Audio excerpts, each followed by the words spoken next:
Page के next part में आज हम लोग पढ़ेंगे क्यूब से जुड़ा हुआ क्वेश्चन।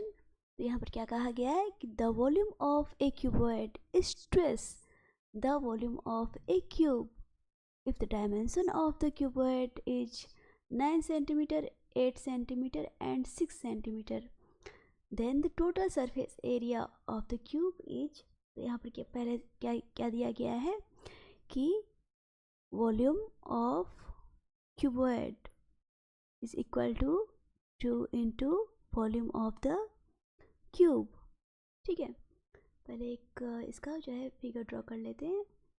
ये क्या है आपका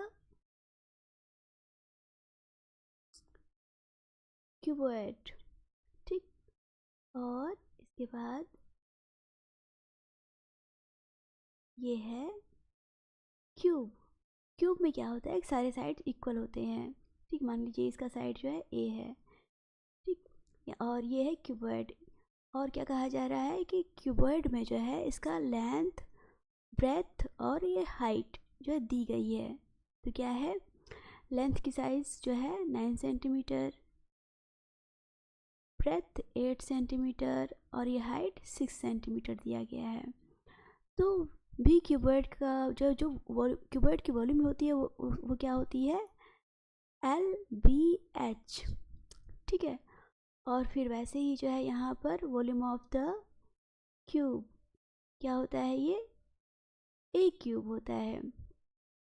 और क्या पूछा जा रहा है, टोटल सरफेस एरिया। यहाँ पर ये टोटल है, total surface area of the cube.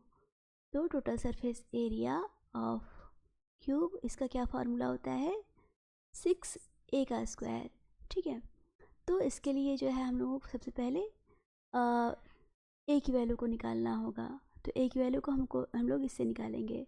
तो यहाँ पर क्या दिया है, भी क्यूबॉइड माने कि LBH is equal to 2 into b cube. B cube की जगह हम लोग क्या लिख देंगे, ए क्यूब, ठीक है।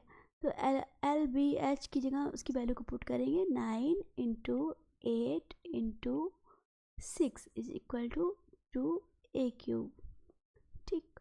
अब इसके बाद जो है 2 से ये 6 कैंसिल, 3 आ गया। अब देखिए इसको कैसे लिख सकते हैं, a cube is equal to, इसको जो है इसके फैक्टर्स में कन्वर्ट कर देंगे इसको, 3 into 3 into 8 into 3 is equal to 3 into 3 into 3 into यहाँ पर 8 को जो है 2 इंटू 2 इंटू 2 में कन्वर्ट कर देंगे। तो ए की वैल्यू क्या हो जाएगी, 3 into 2 is equal to 6 cm, ठीक है।